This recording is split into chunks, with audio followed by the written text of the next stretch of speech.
বাবার বরণ পোষণ দেওয়া, বাবার সঙ্গে সুন্দর আচরণ করা, বাবার খাওয়ান খোরাক দেওয়া, অসুস্থ হইলে চিকিৎসা করা, আব্বা জানের সঙ্গে সৎ আচরণ করা, আম্মা জানের সঙ্গে সৎ আচরণ করা। এটা আমি তখন করব যখন আমার আব্বা জান আমার জন্ম দেওয়ার পর আমার উপর পতিত কিছু দায়িত্ব আমার আব্বা পালন করবে। তার মানে বোঝা যায় একটা সন্তান জন্ম দেওয়ার পর শুধু সাইরা দিলেই চলে না, মা বাবার উপরে কয়েকটা দায়িত্ব আছে। যেখানে যাই গত বছর 278টা মাহফিল, এর মধ্যে 221টা মাহফিলের মধ্যে আমার সাবজেক্ট দিয়েছে হুজুর পিতামাতার খেদমতের বয়ান করেন। কেন?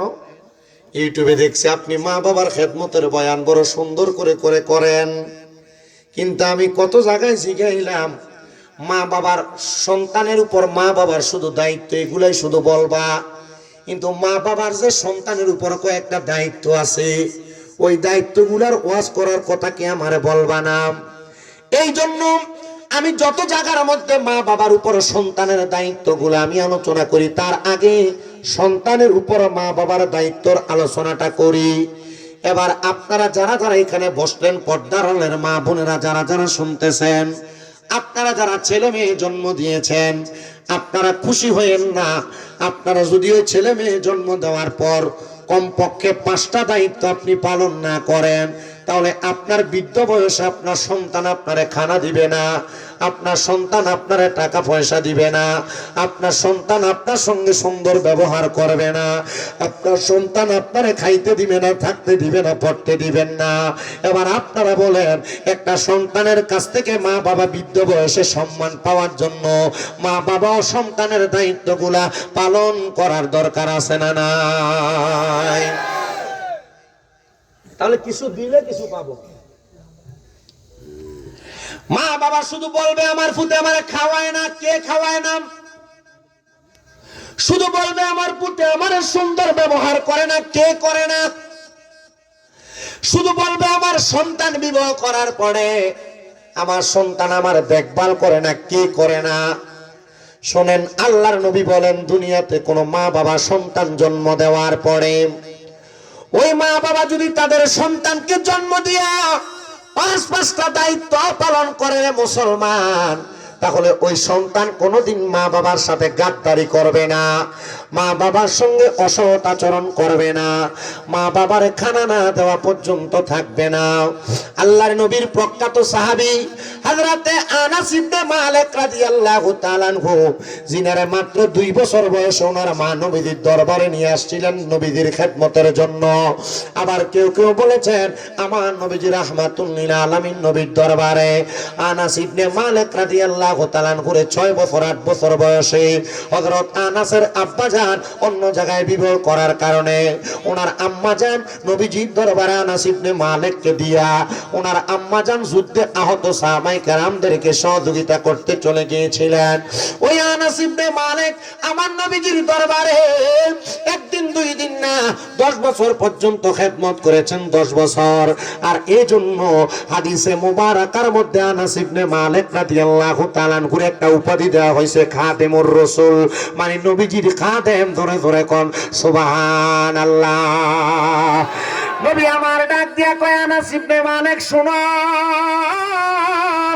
তোমার আম্মা জান তোমার জন্ম দেওয়ার পর তোমার নাম রেখেছেন আনাস ইবনে মালিক, তোমার নাম রাখছেন এটা কথা সত্য, কিন্তু তোমার আম্মা জান নাম রাখা ছাড়া বাইতে বাকি দায়িত্বগুলো তোমার উপর পালন করেন নাই। ইয়া রাসূলুল্লাহ, আপনি নবী আমাদেরকে বলেন না গো নবী, একটা মা বাবা সন্তান জন্ম দেওয়ার পর কোন দায়িত্বগুলো পালন করা লাগবে? শোনেন মা, শোনেন বাবারা, আপনি যখন সন্তান জন্ম দিবেন, 1 নাম্বার আল্লাহর নবী বলেন কোন সন্তান যখন জন্মগ্রহণ করে মা বাবার প্রথম দায়িত্ব হলো ওই সন্তানের ডান কানের মধ্যে আযান প্রদান করা, আযান প্রদান করা। 2 নাম্বার যখন কোন সন্তান জন্ম দেয় মা বাবা, ওই সন্তানটার 7 দিনের মাথায় তার মাথার চুলগুলা কামায়া দেওয়া, চুলগুলা মুন্ডে দেওয়া। আর 3 নাম্বার, কোন মা বাবা যখন সন্তান জন্ম দিবে, সন্তান জন্ম দেওয়ার 7 দিনের দিন যেন মা বাবা সন্তানটার একটা সুন্দর নাম রেখে দেয়। আর 4 নাম্বার, কোন মা বাবা যখন সন্তান জন্ম দিবে, ওই মা বাবা যদি স্বাবলম্বী হয়, টাকা পয়সার মালিক হয়, একটা ছেলের জন্য 2টা ছাগল, একটা মেয়ের জন্য একটা ছাগল আকিকা প্রদান করবে।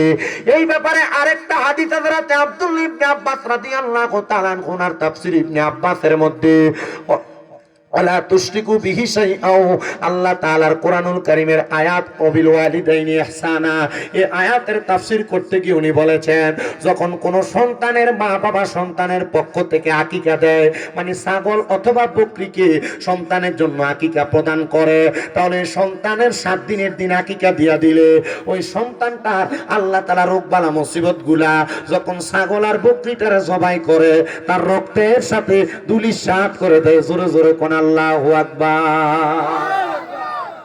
আপনি যদি স্বাবলম্বী হন, টাকা পয়সা আছে, সন্তান জন্ম নিছে, 7 দিনের দিন সন্তানের পক্ষ থেকে ছেলে হইলে 2টা ছাগল, মেয়ে হইলে একটা ছাগল, কি দেওয়া? কি দেওয়া? আপনার বসুন। আকিকা দেওয়া, এটা কাদের দায়িত্ব? কয়টা পেলাম? পাইলাম কয়টা? 1 নাম্বার আজান দেওয়া, 2 নাম্বার মাথা কামায় দেওয়া, কয় দিনের দিন? 7 দিন। 3 নাম্বার নাম রাখা, ভালো ভালো নামের কথা বলছে, কয় দিনের দিন? 7 দিন। 4 নাম্বার কি দেওয়া? আকিকা দেওয়া, 7 দিনের দিন। কিন্তু যদি না পারে, স্বাবলম্বী না হন, হুজুর আমার কামাই রুজি বেশি, ভালো না, যদি না পারেন, তাহলে আপনি যখন টাকা পয়সা আপনার কাছে আসবে তখন দায়িত্ব মনে করে সন্তানের পক্ষ থেকে আকিকা যদি দেন, তাহলে এই সন্তানটা ভালো হবে, নেককার হবে, এই সন্তান মা বাবার অবাধ্য হবে না। কষ্ট হইতেছে আপনারা? ওয়াজ বুঝতেছেন আপনারা? ঠিক আছে। 5 নাম্বার, আল্লাহর নবী রাহমাতুল লিল আলামিন নবী আমার বলেন, এই যে ইকুটা হইতাছে এটা বন্ধ করে দাও, বাইরে সাউন্ড ফাললে আরো কমায় দাও, অসুবিধা নাই আমার। নবী আমার বলেন, উম্মত 5 নাম্বার দায়িত্ব, একটা সন্তান যখন প্রাপ্তবয়স্ক হয়ে যায়, ওই মা বাবা তার সন্তানটারে কোরআনুল কারীম শিক্ষা দিবে। কোরআনুল কারীম কি শিখাইবে? ইয়া রাসূলুল্লাহ, নবী কেন? নবী আমার বলেন, ওই সন্তানকে যদি তার মা বাবা কোরআনুল কারীম শিক্ষা গ্রহণ না করায়, কি হবে?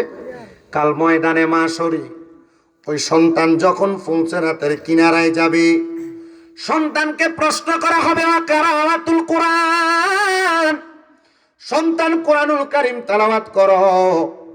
সন্তান তখন জবাব দিবে, আমি পারি না, এটা বলবে না। সন্তান তখন বলবে না, এখন পড়তে পারবো না। সন্তান তখন বলবে, আমার বাবা এবং আমার মা আমারে কোরআন শিখায় নাই। ডাইরেক্ট তার মা বাবারে দোষারোপ করবো। আপনি ফোলারে কান্দের ভিতরে, এর বয়স মাত্র 4 বছর, 5 বছর, 5.5, 6 বছর হয়েছে, 3টা 4টা 5টা 6টা 7টা বই দিয়া কান্দের উপর 3 কেজি ওজনের একটা ব্যাগ দিয়ে সকালবেলা 7টা ঠুট ঠুট ঠুট রেটে উড়ে এটা কিন্ডার গার্ডেনে ফাটাই দেয়। মক্তবের ফরালে হন উঠে গেছে। কথা কন না কেন?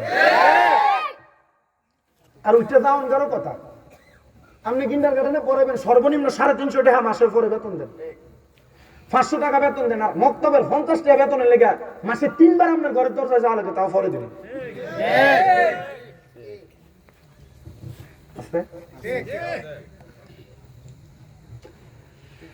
আমার সাবজেক্ট বড় সুন্দর, মাহফিল কমিটিকে অসংখ্য ধন্যবাদ এমন সাবজেক্ট দেওয়ার কারণে।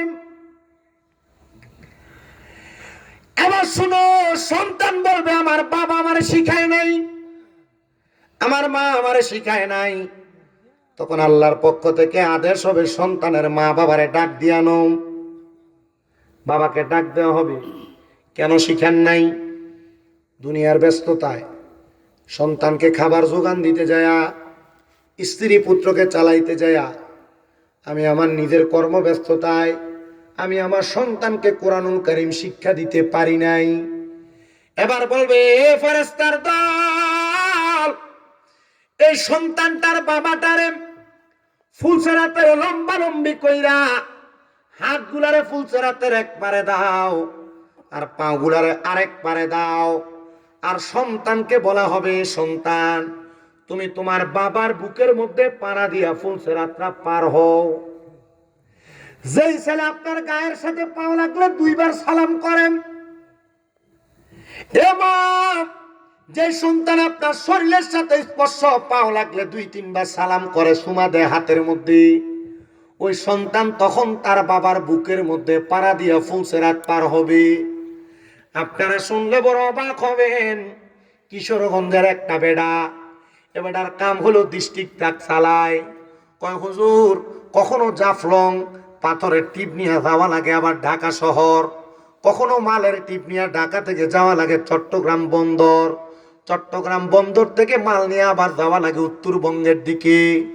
সময় কাটে না বিদায় ইউটিউবের মধ্যে লাগা মাঝে মাঝে আপনার ওয়াজ শুনতাম, কিন্তু যখন শুনতে পাইলাম আপনি বলছেন কোন বাবা যদি তার সন্তানকে কোরআন না শিখায়, ওই সন্তান তার বুকের মধ্যে পাড়া দিয়া তখন তার ফুলসেরাতটা পার হবে। হুজুর, এজন্য আজকে 2 সপ্তাহ পর্যন্ত আপনারা তালাশ কইরা কইরা নাম্বার বাহির কইরা আপনার মাদ্রাসায় আমার পুত্রারে নিয়ে আসছি।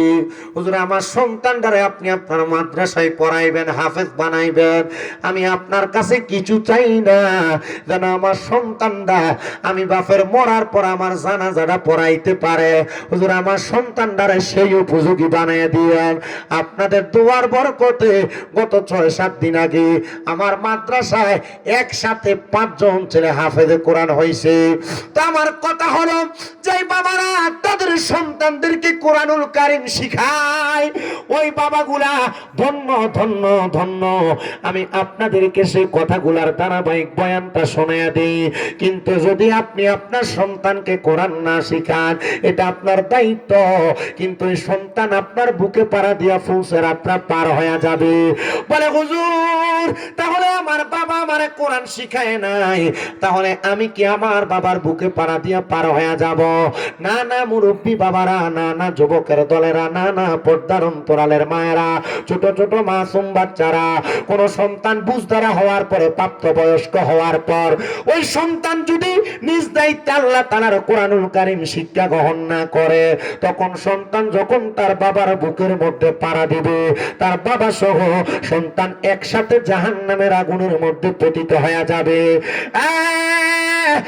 এলাকার জ্ঞানী গুণী সুশীল সমাজেরা, পর্দার অন্তরালের মা বোনেরা, তোমরা তোমাদের সন্তানদেরকে 5টা দায়িত্ব পালন করে দাও। বলে হুজুর, আর কোন কোন দায়িত্ব পালন করব? আনাস ইবনে মালিক বলে, আমার নবীজির জবান মুবারকের বাণী, একটা সন্তান জন্ম দেওয়ার পর যখন সন্তানের বয়স 10 বছর হয়ে যায়, ওই সন্তানের মা বাবা যেন 10 বছরের বয়স থেকে সন্তানটাকে নামাজের জন্য 7 বছর থেকে বলতে থাকে। আর 10 বছর যখন হয়ে যায়, সন্তান যদি নামাজে অবহেলা করে, মা বাবা যেন সন্তানকে নামাজের জন্য প্রহার করে। বলে হুজুর, কেন কেন কেন? কোন নামাজি কোরআন জাননেওয়ালা সন্তান তার মা বাপরে ভাত না দিয়ে থাকতে পারে না। কোন নামাজি কোরআন জাননেওয়ালা সন্তান কোনদিন তার মা বাপরে বৃদ্ধাশ্রমে দেয় না। কোন নামাজি কোরআন জাননেওয়ালা সন্তান তার মা বাবার উপর অত্যাচার অনাচার করতে পারে না। কোন নামাজি কোরআন জাননেওয়ালা সন্তান দুনিয়া জমিনের মধ্যে থাইকা কখনো তার আম্মা আব্বার প্রতি অত্যাচার করতে পারে না। ইয়া রাসূলুল্লাহ, ইয়া হাবিবাল্লাহ, নবী, আপনি নবীর কাছে জানতে চাই, এবার মা বাবার আর কোন দায়িত্ব আছে কিনা সন্তানের উপরে? ও মা বাবারা, আপনাদের আরো কয়েকটা দায়িত্ব নবী আমার বলে, কোন মা বাবা যেন সন্তানের বয়স 10 বছর হওয়ার পর আর তাদের সন্তানদেরকে এক বিছানার মধ্যে না রাখে। তারা যেন তাদের সন্তানকে বিছানা ত্যাগ করে দেয়, আলাদা করে দেয়। ও মায়ার নবী, রাহমাতুল লিল আলামিন নবী, আর কি দায়িত্ব আপনি বলেন না? বলে, মা বাবা যেন সন্তানের সামনে অসৎ আচরণ না করে, বাবা যেন মায়ের উপরে, মা যেন বাবার উপর অত্যাচার না করে। মানে আপনারা অনেকে আছেন, আপনি সন্তানের সামনে আপনি আপনার বউরে গালিগালাজ করেন, ঝগড়া করেন, আছে না ভাই? ভাই আমি কথা শেষে বলি, মনে কষ্ট নিন না বড় ভাই, আপনারা আমার ভাইয়ের মতো। আমার কথাগুলো কি বুঝতেছেন? আপনারা যদি কোন যে আমি গজল গেয়ে সময় কাটাই দিতাম, আমি কিন্তু ফাইরাম। যদি কোন যে হুজুর ওয়াজ এখানে শেষ, জিকির আজকার করেন শেষ, কিন্তু আমার সিস্টেম হইলে আমি ধারাবাহিক কথা কই। তো আমি যখন ওয়াজ করি, ওয়াজের মাঝখানে কোনো গজল আগে গাইতাম, ইচ্ছা মতো উড়ে এলাইতাম, কিন্তু আমার এই 3-4 বছরে, কারণ আমি কিছুদিন পর আমার কামেল পরীক্ষা দিয়ে দিব, টাইটেল ফার্স্টটা করার পরে এরপরে যদি আমি ওয়াজ করি, গান গাই, যদি সময় যদি নষ্ট করি, মানুষ বইটা কিতা মৌলবী কিতা ওয়াজ করে, ঠিক না? আমার ওয়াজের ধারা চেঞ্জ করা লাগে।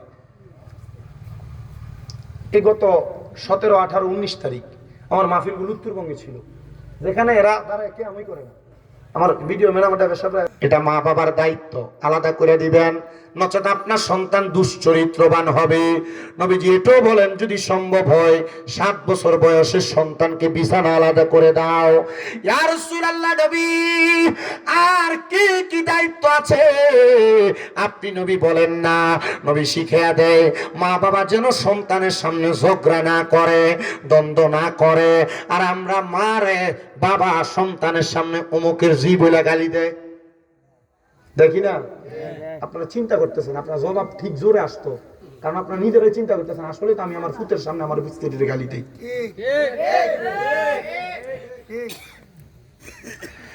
আপনি আপনার সন্তানের সামনে অসৎ কোনো কাজ করতে পারবেন না, কিন্তু আপনি অসৎ একটা কাজ করেন, আপনি আপনার সন্তানের সামনে বিড়ি সিগারেটও টানেন, বন্ধু বান্ধবকে, ভাই ভাইকে, চাচা ভাতিজাকে গালিগালাজ করে, এই অশালীন কাজ সন্তানের সামনে মা বাবা করবে না। নবীজি শিখিয়ে দেন, উম্মত তোমরা তোমাদের সন্তানদেরকে আদবওয়ালা, শিষ্টাচারওয়ালা বানাইবা। নবীজি কেন গো? বলে তোমার সন্তানের যখন তুমি জন্ম দেওয়ার পর কবরে চলে যাইবা, তোমার সন্তানের একটা আদব দ্বারা তুমি নাজাত পাইবা, আবার তোমার সন্তানের একটা বেয়াদবি দ্বারা তুমি বাবা দোজখে যাইবা। আপনি যদি আপনার সন্তানকে যদি ভালো বানায় যান, একটা সন্তানের ভালো কাজের কারণে ওই মা বাবা কবরে ভালো থাকে, আবার একটা সন্তানের বদ কাজের কারণে তার মা বাবা কবরে জাহান্নামের আগুনে জ্বলে। আপনারা দুনিয়াতে যারা বদ কাজ করেন, গুনার কাজ করেন, আপনারা চিন্তা করে করেন যে আমার বদ কাজ আর গুনার কাজের কারণে আমার মা বাপ কবরে জ্বলে। আবার আপনারা যারা ভালো কাজ করতেছেন আরো বেশি করে করবেন, কেন? আমার একটা ভালো কাজের কারণে আমার মা বাবা কবরে ভালো আছে। সুবহানাল্লাহ। শুনেন বাবা,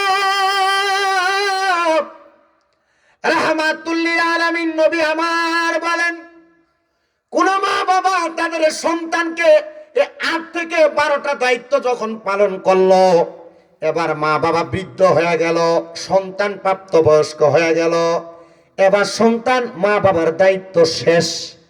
বলে হুজুর খানা খাওয়াইতো না, এটা কি মা বাবার দায়িত্ব না? এটা মৌলিক দায়িত্ব। এটা কি দায়িত্ব? মৌলিক দায়িত্ব। এই মৌলিক দায়িত্ব আপনার বাবা আপনার মা আপনারা খাওয়াইবো পড়াইবো, তবে বাবা মায়েরা একটু চিন্তা করে দেখবেন, আপনারা সন্তানকে খাওয়াইতে যায়া আপনার কামাই হলো 500, কামাই হলো 1000 টাকা, কিন্তু আপনি দৈনিক বাজার করেন 1500, 2000, বাজারের সবচেয়ে সুন্দর বড় মুরগিটা আপনি কিনেন, গরুর কলিজাটা আপনি কিনেন, কামাই 500 ফাইলি কই? হুজুর ওই জায়গা বেচা 2-3 লাখ টাকা ব্যাংকে রাখছিলাম, এখানতে মাসে মাসে একটা বেনিফিট মানে সুদ আইয়ে তো এটা হাড়া দিয়া বালাবুড়া খাওন যা। এমন সুদের টেহা দিয়া বালাবুড়া খায় এমন মানুষ আছে না নাই?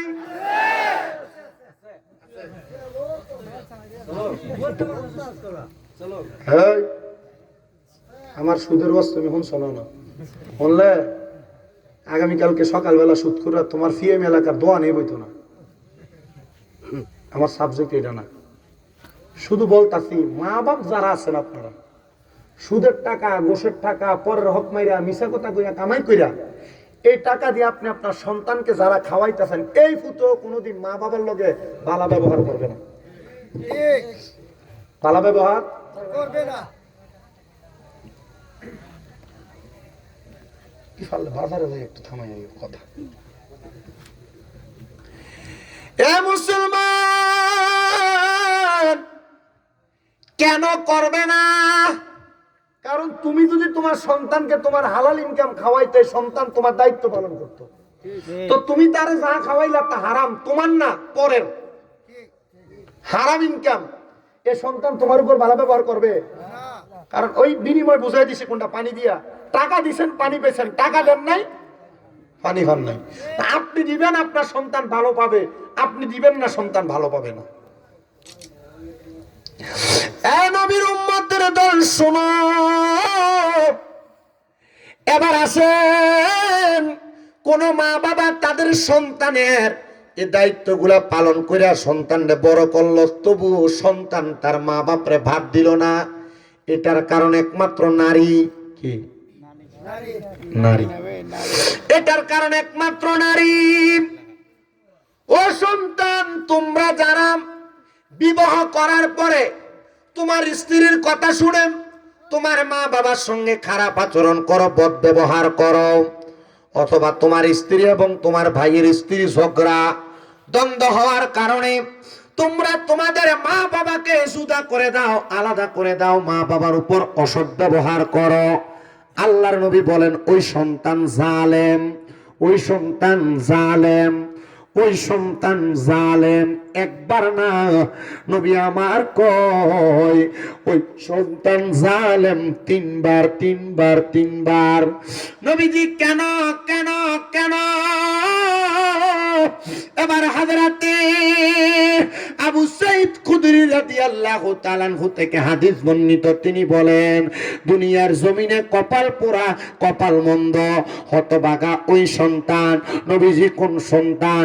বলে যে সন্তান দুনিয়াতে তার মা এবং বাবাকে পাইল কিন্তু আল্লাহর জান্নাত নিতে পারল না, ওই সন্তানের মতো কপাল পোড়া হতভাগা আর কেউ নাই।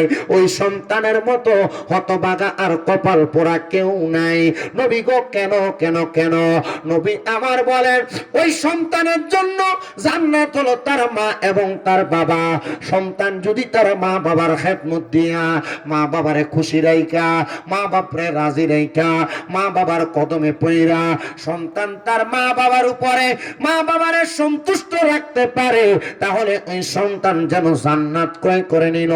সাহাবী প্রশ্ন করে, ইয়া রাসূলুল্লাহ, ওগো মায়ের নবী, আপনার কাছে জানতে চাই, আপনি নবী বলেন না আমরা আমাদের দুনিয়াতে মা এবং বাবা এই দুইজনের মধ্যে কাকে বেশি ভালোবাসবো, কাকে বেশি মোহাব্বত করব? আল্লাহর নবী বলেন তোমার মাকে। নবীজিকে সাহাবীরা আবার প্রশ্ন করে, ইয়া রাসূলুল্লাহ, আপনি বলেন দ্বিতীয়বার কাদেরকে আমরা ভালোবাসবো, কাকে? নবী বলেন তোমার মাকে। তৃতীয়বার আবার প্রশ্ন করে, ইয়া রাসূলুল্লাহ, মা এবং বাবা দুইজনের মধ্যে কাকে বেশি ভালোবাসবো? নবী আমার ডাক দিয়া কয় তোমার মাকে। এবার চতুর্থবার যখন প্রশ্ন করলেন, ইয়া রাসূলুল্লাহ, মা এবং বাবা দুইজনের মধ্যে কাকে বেশি ভালোবাসবো? এবার আমার নবী কয় তোমার বাবাকে। সাহাবী প্রশ্ন করে, ইয়া রাসূলুল্লাহ, নবীজি আপনি মায়ের কথা তিনবার কেন বললেন আর বাবার কথা একবার কেন বললেন? বলে হ্যাঁ, দুইজনের সম্মান সমান, দুইজনকে খুশি করলে আল্লাহ খুশি, দুইজনকে বেজার করলে আল্লাহ বেজার। কিন্তু শোনো, তোমার আব্বাজান শুধু তার শারীরিক এবং মানসিক মেলামেশার মাধ্যমে তোমার আম্মার রেহেমের ভিতরে, আম্মার গর্ভের ভিতরে তোমার আব্বাজান তোমার প্রবেশ করাইছেন, কিন্তু ও সন্তানের দল, যখন তুমি তোমার আম্মা জানের গর্ভে থাকো, সন্তান আম্মা জানের গর্ভে থাকা অবস্থায় তুমি যখন আস্তে আস্তে করে আকার ধারণ করো, তুমি তোমার আম্মা জানের প্রত্যেক ফোঁটা রক্ত থেকে তোমার দেহের প্রত্যেকটা চামড়া, প্রত্যেকটা রক্ত কণিকা, প্রত্যেকটা হাড়ের অংশগুলা তৈরি হয়ে যায়। এ সন্তানের দল, তোমার শরীরের যতটা গোশত আছে, তোমার শরীরের যত ফোঁটা রক্ত আছে, তোমার শরীরের যতগুলা অঙ্গ প্রত্যঙ্গ আছে, প্রত্যেকটা অঙ্গ প্রত্যঙ্গের ধারাবাহিক জায়গায় জায়গায় তোমার আম্মা জানের রক্তগুলা, প্রকাশিত রক্তগুলা বহির্ভূত হচ্ছে। তুমি মনে করতেছো তোমার মাকে, তোমার আব্বা জানকে তুমি বুড়া বলে, বুড়ি বলে অবহেলা কইরা, না খাওয়ায়া, জুদা করে দিয়া তুমি মনে হয় জিতে গেছো। তোমার ভাইয়ের ঘরে মা খায়, তোমার ঘরে খায় নাই, তুমি মনে লাভবান হয়ে গেছো।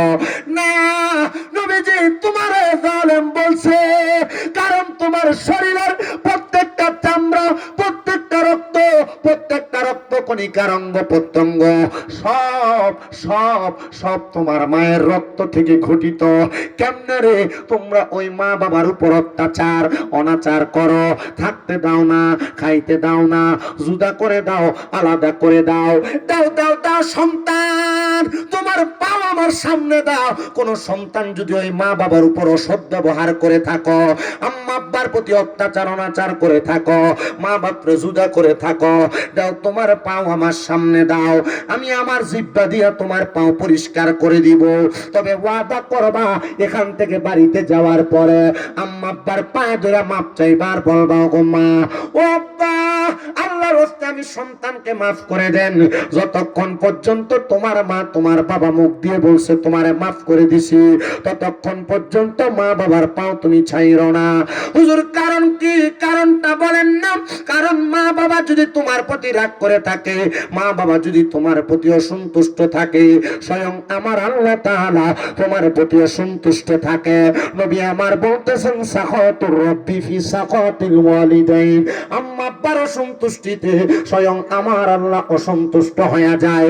ওই মারে কষ্ট দিয়া, ওই বাবার আঘাত দিয়া তোমরা যারা পিআই মেলাকার ফুটন্ত গোলাপ সুন্নি যুব সংঘের জান্নাতের বাগান মাহফিলের মধ্যে বসে গেলা, সন্তান রে শুধু শামীম রে জানা সিলেট বিভাগের সবচাইতে বড় আলেম দিয়ে ওয়াজ করাইবা, আল্লাহর কসম এই ওয়াজ দিয়া তোমার কোনো লাভ হবে না, এই ওয়াজ দিয়া তুমি নাজাত পাবা না। শুধু তাই নয়, মক্কার ঘরে হজ করতে যাইবা, তোমার হজ আল্লাহর দরবারে কবুল হবে না। মদিনা শরীফ জিয়ারত করবা, তোমার আমার নবী তোমার সালাম কবুল করবে না। তোমার এলাকার মসজিদে নামাজ পড়ে পড়ে তোমার কপাল কালা বানাইবা, আল্লাহর কসম এই নামাজটা আল্লাহর দরবারে কবুল হবে না। এটার একটাই মাত্র কারণ, কারণ তুমি তোমার নামাজ ইবাদত কবুল হওয়ার মূল মাধ্যম তুমি তোমার আম্মা আব্বার কলিজাতে আঘাত দিয়া রাখছো। হুজুর আপনি আমাদেরকে কি বলতেছেন?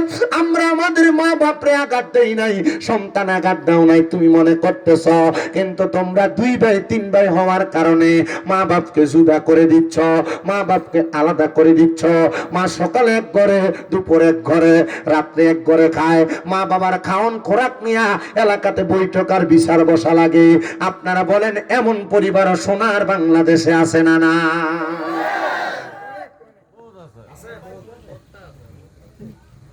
ধৈর্য নিয়ে বসেন। 1 ঘন্টা গেছে, যেটার পাইছেন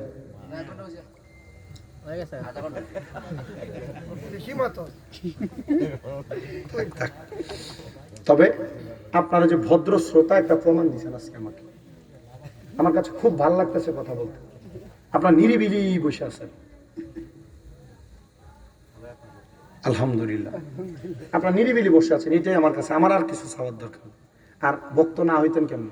আউলিয়া কেরামের সৌবত ফায়ার হয়েছেন না, ইন্দি দৌড় দিলে তো দরবারটা এদিক দিয়ে না, টার্গেট ঠিক আছে না? শোনেন আমার বাবা ভাইরা বন্ধুরা আমার, শুনেন একটু অন্তরের কানটা লাগায় শুনেন। যদি আপনারা ওই মা বাবার মনে কষ্ট দিয়ে থাকেন, যদি আপনারা মা বাপকে জুদা করে দিয়ে থাকেন, আপনি একবার ওই দিনকে স্মরণ করেন। আপনারা 2 3 ভাই 4 ভাই থাকার সত্ত্বেও আপনার এক বাবা জানের ইনকাম দিয়ে আপনারা 3 ভাই 4 ভাই বোনকে আপনার বাবা মা মানুষ করেছেন।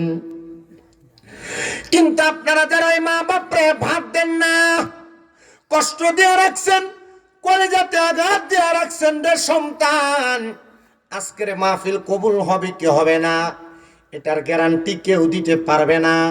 তবে আমি একটা গ্যারান্টি আপনাদেরকে দেয়া যায়, যদি আগামীকালকে শোনেন, হ্যাঁ পিএম এলাকার বাজারের মধ্যে কোনো মুরব্বী বলতেছে শামীম রাজার ওয়াজ শুই না আমার ফুতে বাড়িতে যাইয়া আমার পায়ে ধরে মাপ চাইছে, কিন্তু কোনোদিন আমার সন্তান আমার লগে কোনো অন্যায় করে নাই।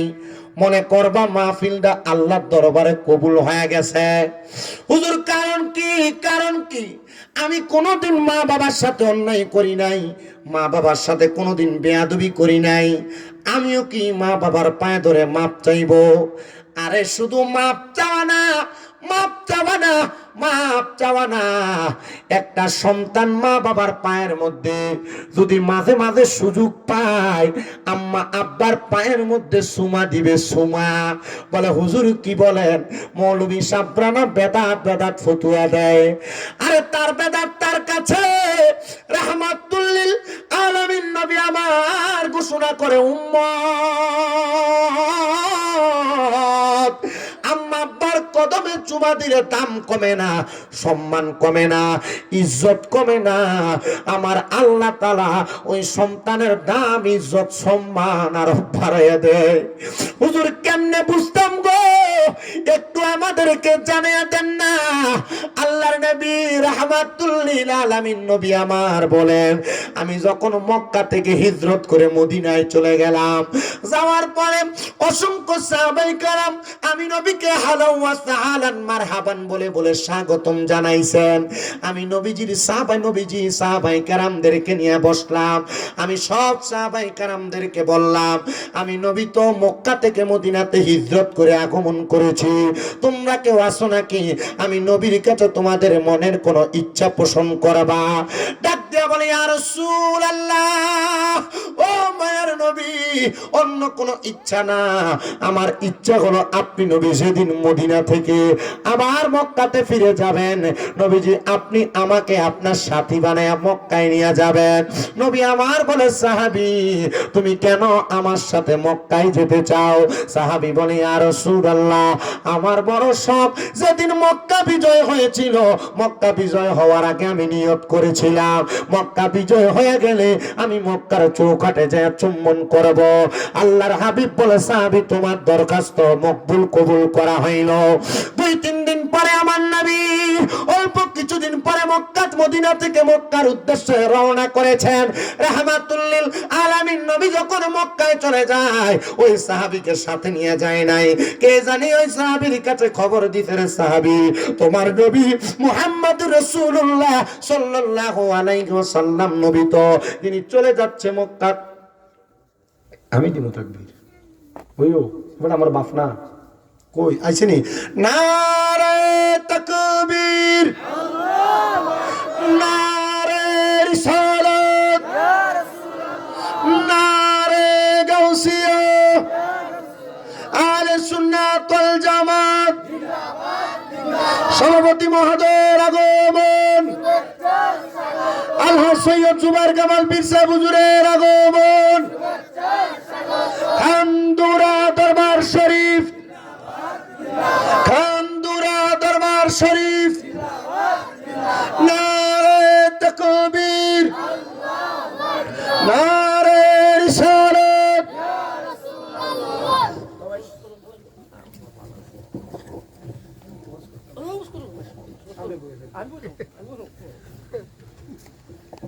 মারহাবা কোন?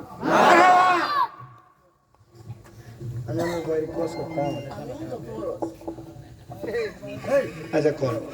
একদিক দা সৈয়দ, আরেক দিক দিয়া ফিসা হুজুর, আরেক দিক দিয়া সুন্নি নেতা, আবার কইছে বাজান তাহলে বাপ, সাইড দিক দিয়ে রাখতিও। তা আমি বয়ের একটু ওয়াজ করলে তুমি দইতো না, অনুমতি দিয়া লাইলে ভাইলেছি। মারহাবা কোন? জুবাইর চান হয় না যে বদনাম। হুজুরের মুড়ি দিলে গাইতে হবে এমন না, আপনি আপনার পীর মুর্শিদের নাম স্মরণ করেন।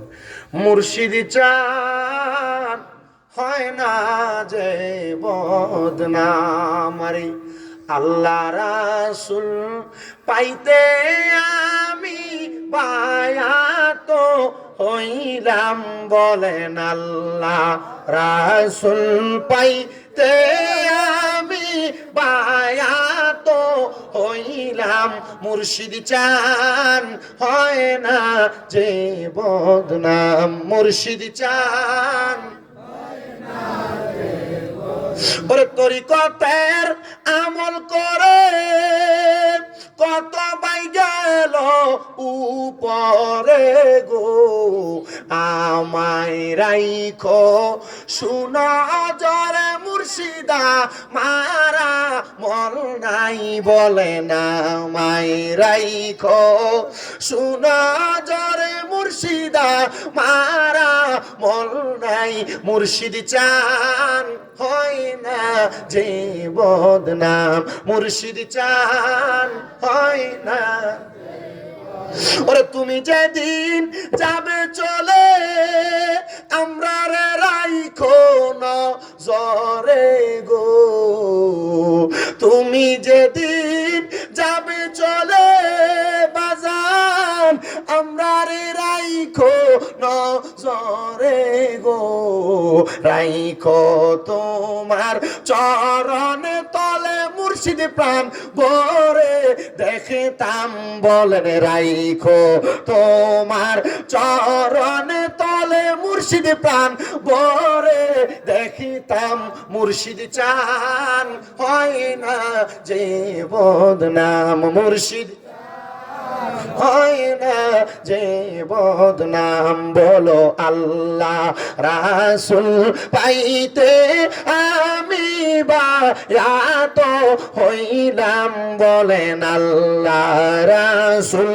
পাইতে আমি বায়াত হইলাম, মুর্শিদ চান হয় যে বদনাম, মুর্শিদ চান হয় না যে বদনাম। জবান বন্ধ নাই, জোরে কোন আল্লাহু আকবার। আমার বাবাজিরা বন্ধুরা, আমি ডাইনে ভাবে না যায়া ডাইরেক্ট আমার আলোচনার ধারাবাহিকতাটা রক্ষা করি। কে জানি আইসা নবীজির ওই সাহাবীর কাছে খবর দিল, সাহাবী আমার নবী মুহাম্মদ মুস্তাফা আহমদ মুস্তাফা সাল্লাল্লাহু আলাইহি ওয়াসাল্লাম নবী তো তোমারে ফেলায়া একা একা মক্কাতুল মুকাররমাতে চলে যাচ্ছে। ওই সাহাবী বলেন, আমার হাতের মধ্যে পানির একটা পাত্র ছিল, ভাণ্ড ছিল, একটা মস্ক ছিল, আমি পানির মস্কটা ফেলে দিলাম, দৌড়ে রাহমাতুল লিল আলামিন নবীর দরবারে চলে গেলাম, নবীর সামনে চলে গেলাম, আমি আমার নবীর সামনে যে দাঁড়াইলাম, আর আমার হাতগুলো এইভাবে লাকটানায়া আমি আমার নবীকে বললাম, ফিদাকা আবি ওয়া উম্মি ইয়া রাসূলুল্লাহ, আমার মা আমার আব্বা জান আপনার কদমে কুরবান হোক। নবী আপনার সঙ্গে আমার ওয়াদা ছিল, আপনি যখন মক্কায় যাবেন আপনি আপনার সাথী বানায়া আমারে মক্কায় নিয়ে যাবেন, কিন্তু আপনি নবী তো একা একা মক্কায় চলে যাচ্ছেন, নবী কেন গো, কারণ কি? নবী আমার বলে, সাহাবী আমি নবী 3 দিন খবর নিলাম, পরপর 3 দিন আমি খবর নিয়ে দেখলাম তুমি বাড়ির মধ্যে তোমার বৃদ্ধ আম্মা জানের খেদমতের মধ্যে বিরাজমান আছো, তোমার আম্মা জান অসুস্থ, তুমি তোমার আম্মা জানের খেদমত করতেছ। দ্বিতীয় দিন খবর পাঠাইলাম তোমার জন্য, সাহাবায়ে কেরাম দেখেছে তুমি মদিনাতুল মুনাওয়ারাতে আসতে পারো নাই, তুমি তোমার বৃদ্ধ অসুস্থ আম্মা জানের খেদমত করতেছ। আমি তৃতীয় দিন খবর পাঠাইলাম, তৃতীয় দিনও খবর পাইলাম তুমি তোমার বৃদ্ধ আম্মা জানের খেদমত করতেছ।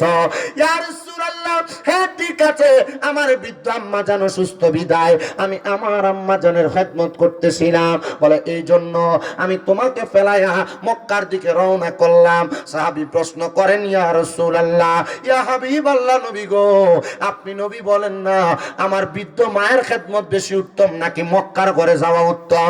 মক্কা আল্লাহর ঘর, যে আল্লাহ আমার মারে বানাইলো আমারে বানাইলো, আমি তো ওই আল্লাহর ডাকে সাড়া দিতে মক্কার ঘরে যাব, আপনি কেন গো নবী আমারে আমার মায়ের খেদমতে ফালায়া রাখলেন?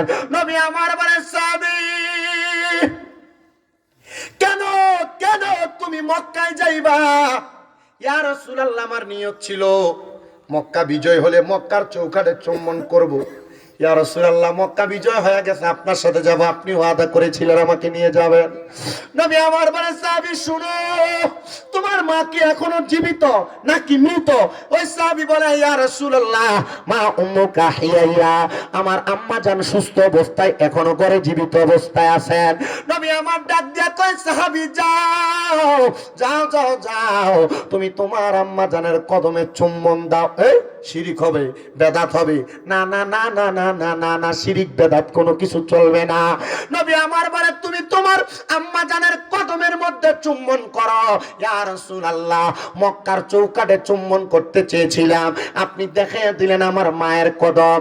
নবী আমার বলে, এ সাহাবী শুনো রে, তুমি যদি তোমার আম্মা জানের কদমে চুম্বন করো, আমি নবী বললাম শুধু মক্কার চৌকাঠটা, মক্কার চৌকাঠ না, আম্মা জানের কদমে চুম্বন করলে আল্লাহর জান্নাতের চৌকাঠে চুম্বন করার সওয়াব পাওয়া যায়। জবান খুলে জোরে জোরে পড়েন আল্লাহু আকবার। এ সন্তানের দল, তোমরা মাপ চাইবে কিনা জানি না, তোমরা মাপ চাইবে কিনা জানি না।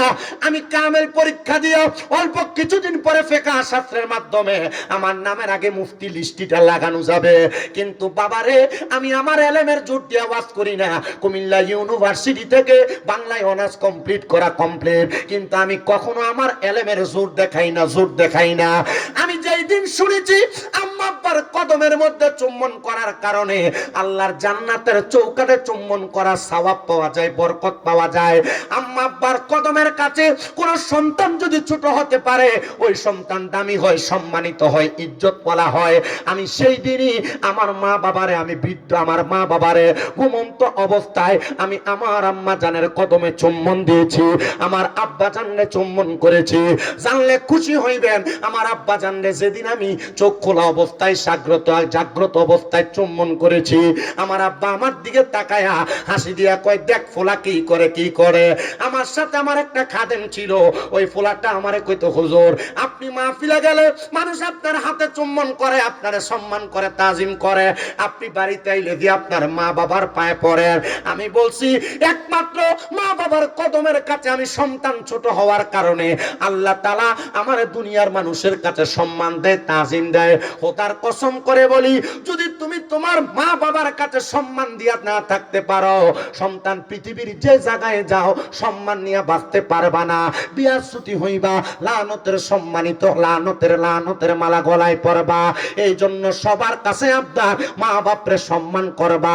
নবী আমার বলে, একটা সন্তানের মা বাবা উপরে যখন তার দায়িত্বগুলা পতিত হয়, এক নাম্বার সন্তান মা বাবার সঙ্গে সুন্দর আচরণ করবে, সদাচরণ করবে। দুই নাম্বার সন্তান মা বাবার ভরণ পোষণ দিবে। তিন নাম্বার অসুস্থ মা বাবার খেদমত করবে। আর চার নাম্বার সন্তানের মা বাবা যদি ইন্তেকাল করে, ইন্তেকালের পর কাফন এবং দাফনের ব্যবস্থা করবে। একজন বনি সালমা গোত্রের লোক আল্লাহর হাবিবের দরবারে আইসা প্রশ্ন করি, ইয়া রাসূলুল্লাহ, মা বাবা জীবিত অবস্থায় দায়িত্বগুলো পালন করব, ঠিক আছে নবীজি, আপনার কাছে জানতে চাই, হাল বাকিয়া মিন বিররি আবওয়াইয়া শাইউন আবাররুহুমা বিহি বাদা মাউতিহিমা। নবীজি আপনার কাছে জানতে চাই, আপনি নবী বলেন না, আমাদের মা বাবা মারা যাওয়ার পর আমাদের কোনো দায়িত্ব আছে কিনা? মা বাপ শুধু জীবিত থাকলেই দায়িত্ব না, মা বাবা ইন্তেকাল করার পরেও দায়িত্ব আছে। নবী আমার বলে, কলা নাম, হ্যাঁ দায়িত্ব আছে। ইয়া রাসূলুল্লাহ, আমাদের মা বাবা মারা যাওয়ার পর কি দায়িত্ব? নবী আমার বলে, এক নাম্বার আসসালাতু আলাইহিমা, তোমার মা বাবা মারা যাওয়ার পর তোমরা তোমাদের মা বাবার জন্য দোয়া করবা। মৌলবী কয় দোয়া কইরো না, জানাজা দেওয়ার পর লাশ দিয়া দৌড় মারো। আর নবী কয় দোয়া করবা। এবার আপনারা কন, নবীর কথা মানবেন না ফটকা মৌলবীর কথা মানবেন?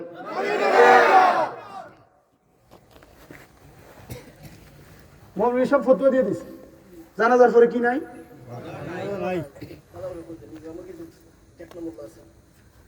আমি চ্যালেঞ্জ দিচ্ছি, জোমার কামাল বিশ্ববুজুর আছে, যদি কোনো মৌলবী সাহেব শুনে থাকেন, আর নচেত আমার এই কথাগুলো রেকর্ড করেন, মৌলবী সাহেবকে আমার একটা হাদিস পড়তেছি, হাদিস শরীফটা শোনায় দিবেন।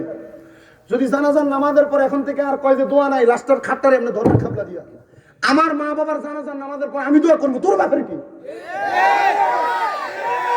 কথা? ঠিক আছে? আল্লাহর নবী বলেন, এক নাম্বার হাদিসে মুবারাকা নবী আমার বলেন, ইজা সাল্লাইতুম আলাল মাইয়িতি ফাখলিসু লাহু দুআ। বলে হুজুর কি বললেন বুঝলাম না, শোনেন বাইঙ্গা বাইঙ্গা বলি। নবী আমার কয় 1 নাম্বার শোনো, ইজা যখন সাল্লাইতুম তোমরা নামাজ আদায় করো আলাল মাইয়িতি মৃত ব্যক্তির জন্য ফাখলিসু লাহু দোয়া, অতঃপর তার জন্য দোয়া করো। এবার কোন নবী কইছে জানাজা পড়ার পর তার লেগে দোয়া করতে, মাটি দিয়ে দোয়া করতে কইছে না জানাজা ফইরা?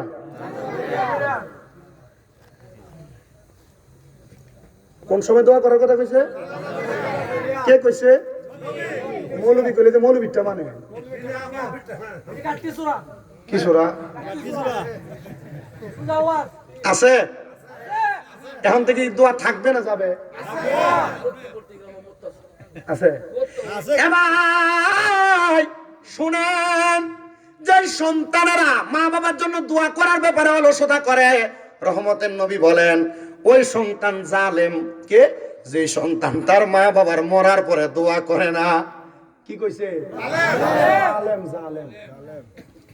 তাহলে 1 নাম্বার যে হাদিস শোনাইছি বনু সালমা গোত্রের ওই হাদিস এখনো বাকি। 5টা দায়িত্ব মা বাপ মরার পরে। কয়টা দায়িত্ব? 5টা। তার মাঝে আরেকটা হাদিস বলছি, যখন তোমরা মৃত ব্যক্তির জন্য জানাজা পড়বা তখন তার জন্য কি করবা? দোয়া করবা। কার কথা? নবীর কথা। ইয়া রাসূলুল্লাহ আর কি করব? নবী আমার বলে 2 নাম্বার ওয়াল ইস্তিগফারু লাহুমা, তোমরা তোমাদের মা বাবার জন্য ক্ষমা প্রার্থনা করবা।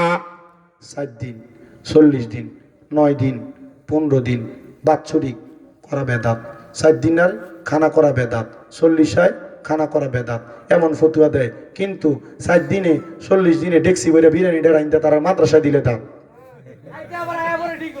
কথা কয় না কে?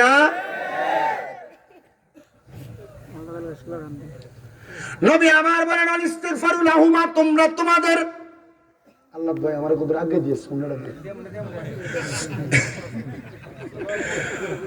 তোমরা তোমাদের মা বাবার জন্য ক্ষমা প্রার্থনা করবা। আবার আপনারা আমার একটা কথার উত্তর দেন, যখন আপনার এলাকার মধ্যে কোরআন খতম করান, আপনার এলাকায় মা বাবা মারা যাওয়ার পর 7 দিনের দিন 40 দিনের দিন কুল খতম পড়ে না?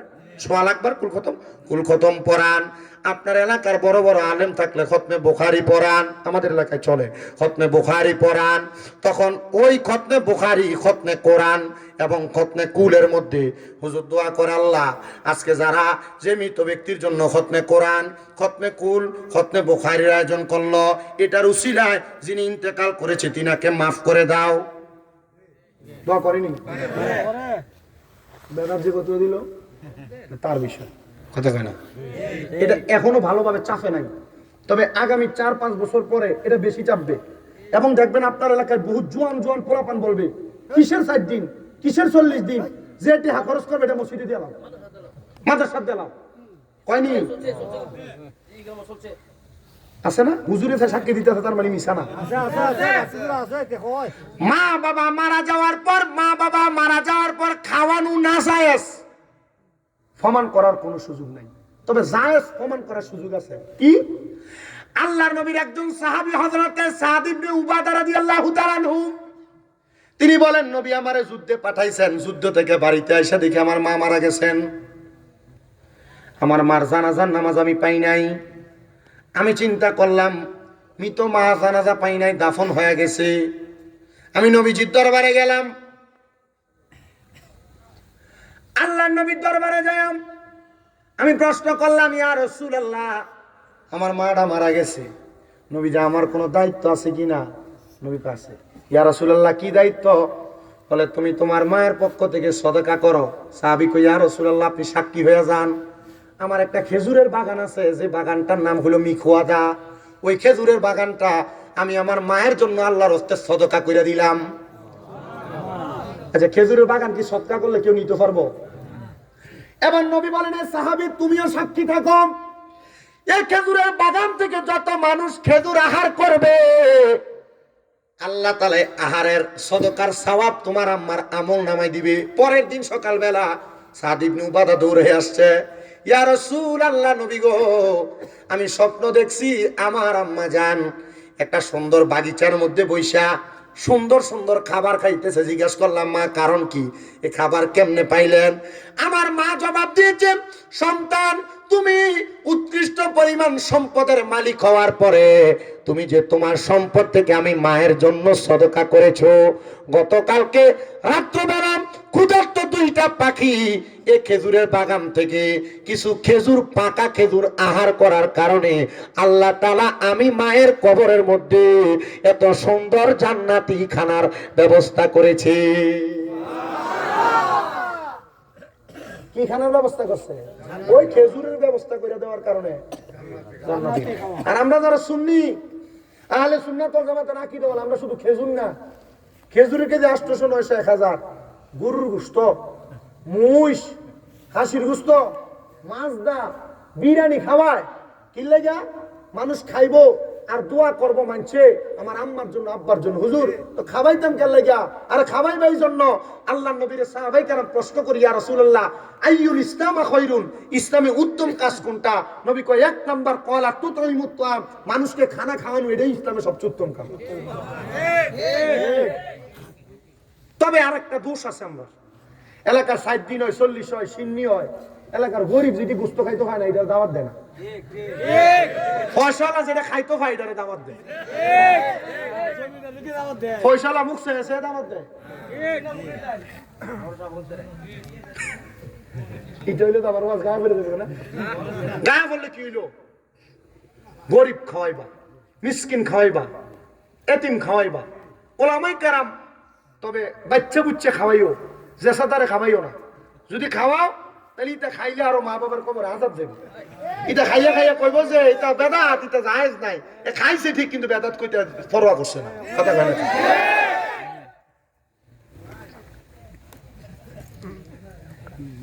এক বেডি বুড়ো হয়ে গেছে গা,